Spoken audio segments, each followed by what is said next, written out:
बाबू वीर कुंवर सिंह जयंती समारोह का किया गया आयोजन। हमें एकजुट होकर अपने गौरवशाली इतिहास को बनाए रखने की जरूरत है। पुष्पा सिंह।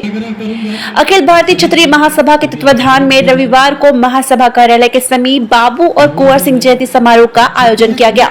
जयंती समारोह का शुभारंभ बाबू और कुंवर सिंह की तस्वीर पर वीर कुंवर सिंह की पौत्र वधू पुष्पा सिंह ने माल्यार्पण व दीप प्रज्वलित कर किया।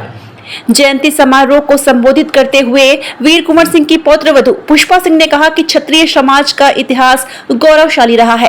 क्षत्रिय समाज के लोगों ने देश की एकता अखंडता को लेकर अपनी जान की परवाह कभी नहीं की। उन्होंने कहा कि वीर कुंवर सिंह ने देश को आजाद कराने के लिए अंतिम सांस तक संघर्ष किया। उन्होंने कहा कि समाज के सभी लोगों को एकजुट होने की जरूरत है। उन्होंने कहा कि आए दिन हमारे समाज के लोगों को विभिन्न केस मुकदमों में फंसाया जा रहा है। उन्होंने कहा कि हमारे पुत्र की हत्या पिछले वर्ष हो गई थी, जिसे आज तक न्याय नहीं मिल पाया है। उन्होंने कहा कि राजनीतिक पार्टियां हमारे समाज में एकता नहीं होने के कारण राजनीतिक इस्तेमाल करती है, हमारी समस्याओं पर कोई ध्यान नहीं देता है। उन्होंने कहा कि हमें एकजुट होकर अपने गौरवशाली इतिहास को बनाए रखने की जरूरत है। सीमावर्ती राज्य उत्तर प्रदेश के सोनभद्र से आए करणी सेना के अध्यक्ष राहुल सिंह ने कहा कि इतिहास के साथ छेड़छाड़ कर महाराणा प्रताप वीर कुंवर सिंह की जगह अकबर को महान बताया जाता है, जबकि हमारे पूर्वजों ने देश के लिए जान तक न्यौछावर कर दिया है, देश की अखंडता के लिए अपनी रियासत को कुर्बान कर दिया। उन्होंने कहा कि इसे ईवीएस आरक्षण की जरूरत नहीं है, बल्कि हमारा उद्देश्य देश को आरक्षण मुक्त कराना है। उन्होंने अभिभावकों से क्षत्रिय गौरव की कहानी अपने बच्चों को बताने की बात कही। कार्यक्रम को कई अन्य लोगों ने भी संबोधित किया। समारोह में कार्यक्रम के विशिष्ट अतिथि करीवा जी की मुख्य मनसा देवी, शैलेंद्र प्रताप देव, रुपेश सिंह, अवध बिहारी सिंह, ममता सिंह, ललन देव सहित बड़ी संख्या में विभिन्न प्रखंडों से अखिल भारतीय क्षत्रिय महासभा के लोग उपस्थित थे। समारोह की अध्यक्षता अखिल भारतीय क्षत्रिय महासभा के अध्यक्ष इंदल सिंह तथा संचालन आशुतोष सिंह ने किया। करूंगा आप सभी से, क्योंकि अभिभावक भी हैं, युवा भी हैं, और क्षत्रिय कभी बूढ़ा नहीं होता, चाहे वो बुजुर्ग हो या युवा हो। सभी से एक आग्रह है, एक बार आप लोग अपने स्थल पर खड़े हो जाए। मैं ऐसे जयंती के पिता राजा साहब और उनकी माता पंचरत्न देवी को तो प्रणाम नहीं कर पाया, लेकिन उनकी पौत्र वधू यहाँ पर उपस्थित है। माता जी आप बैठ जाइए, आप बैठ जाइए, आप बैठ जाइए। मैं चाहूंगा आप लोग सभी लोग, हम सभी एक बार इनको प्रणाम करें, क्योंकि उनका दर्शन तो नहीं कर पाए, लेकिन उनके स्वरूप में हम इनका दर्शन कर रहे हैं, इनका प्रणाम करें। पौत्र वधू पुष्पा देवी जी, विशेष अतिथि ममता सिंह जी, अनुमंडल के जो अध्यक्ष है नंदल सिंह जी, दारुल बच्चा जी, अध्यक्ष सर्वेश सिंह जी, संचालक के रूप में संचालन कर रहे इस कार्यक्रम को आशुतोष सिंह जी, संरक्षक में विजय सिंह जी, शंकर प्रताप देव जी, रविंद्र अपनी बातों को साझा करने का, उनको जगाने का, उनको इस मुकाम से उठाकर सर्वोच्च पद की उस प्रतीक पे पहुंचाने का काम करने का जो मौका मुझे मिला है, मैं इस मंच को बहुत बहुत धन्यवाद करता हूं। कई बिंदु हैं यहां पर आए हुए हमारे वरिष्ठ जन तरीके से सिर्फ स्पष्ट करना चाहूंगा। एक हमारे गार्जियन अभिभावक जी थे, जिन्होंने आज की परिस्थिति के हिसाब से ईवीएस की बात की, ईडब्ल्यूएस के विषय में बात कहा और कहा कि हमें ईडब्ल्यूएस का लाभ लेना चाहिए। उनके हिसाब से ये बात सही है, पर मैं ये पूछना चाहता हूं आप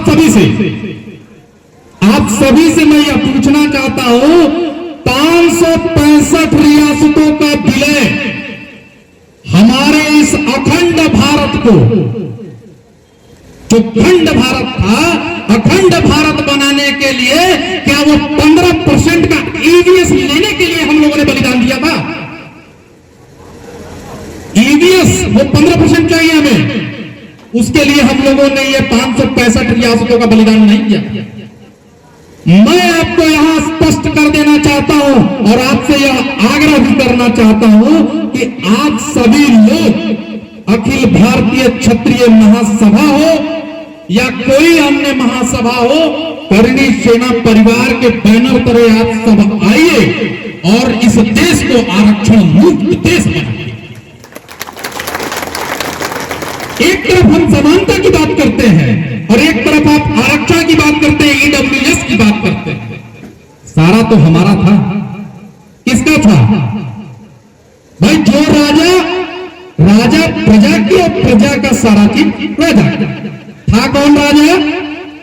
565 में राजा कौन? भाई आप थे, हम थे, राजा हम थे। हमारी चीजें, इस देश को अखंड बनाने के लिए हम लोगों ने सर्वस्व दिया और आज आपकी स्थिति क्या है देख लीजिए आप। एक आग्रह है, बहुत सारी बातें देखिए, मैं बात करने लगूंगा, बहुत लंबा समय लगेगा, बहुत लंबा समय लगेगा। एक आग्रह है, आज का जो समय चल रहा है, जो चक्र है, मैं बहुत छोटा हूं आप लोगों से, यहां जितने लोग हैं मुझसे सब बड़े बड़े, बहुत छोटा हूं। एक आग्रह है, आज का जो वातावरण है, क्योंकि अभिभावक बहुत सारे लोग बैठे हैं, आज का जो वातावरण है बहुत बदल गया, वातावरण बहुत बदल गया है। हमारे जो गार्जियन हैं, हमारे गार्जियन को, हमारे अभिभावक को आज की युवा पीढ़ी के हिसाब से थोड़ा सा आपसी सामंजस्य जो है वो बनाकर चलना पड़ेगा, क्योंकि ये लेकिन हमारा दायित्व तो ऐसा है कि आज हमसे कई गुना शिक्षित और अभिभावक ऐसे हैं जिनके सामने भी मैं मंच पे बैठा हूं,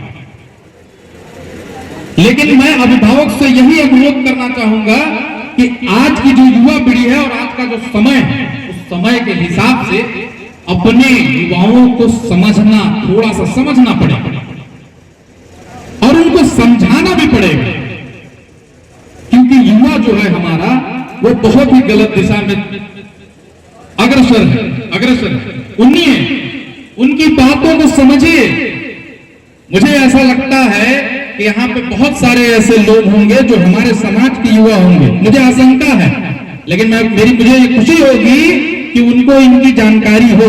बहुत सारे लोग ऐसे होंगे जिनको अभी अपने गोत्र के विषय में, अपने पिताजी के पिताजी के बारे में, पिताजी के पिताजी के बारे में, या उनके पौत्र के बारे में, या गोत्र के बारे में, कुल देवी के बारे में, देवता के बारे में नहीं जानकारी होगी।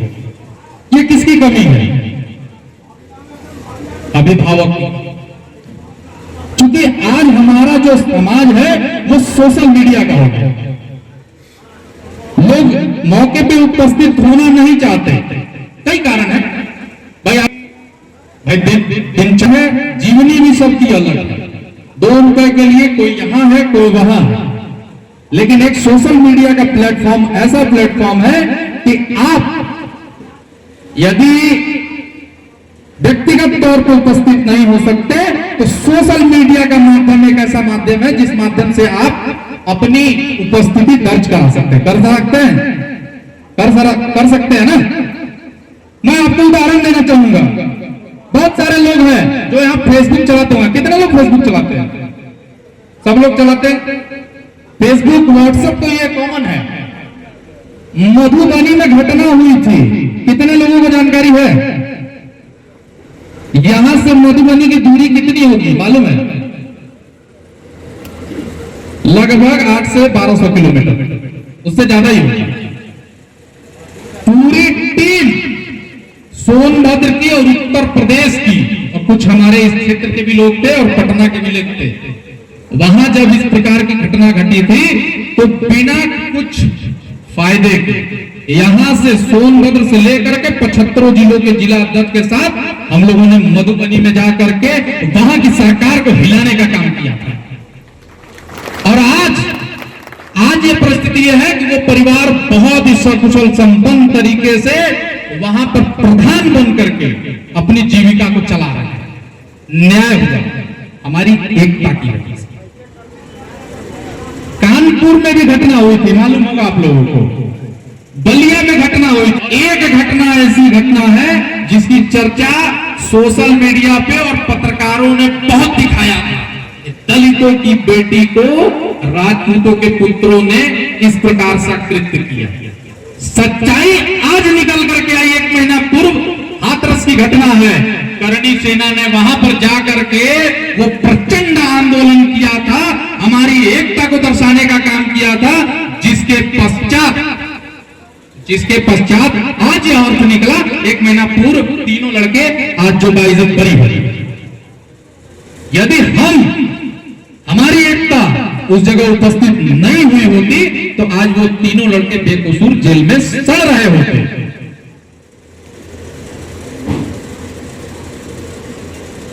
तो इस विषय पे सिर्फ इतना ही कहना चाहेंगे कि हम उबलते हैं तो भूचाल उबलते हैं। अरे हम उबलते हैं तो भूचाल उबल जाते हैं, हम मचलते हैं तो तूफान मचल जाते हैं। हमको जगाने की कोशिश मत करो भाई, क्योंकि यदि हम बदलते हैं तो इतिहास बदल जाते हैं।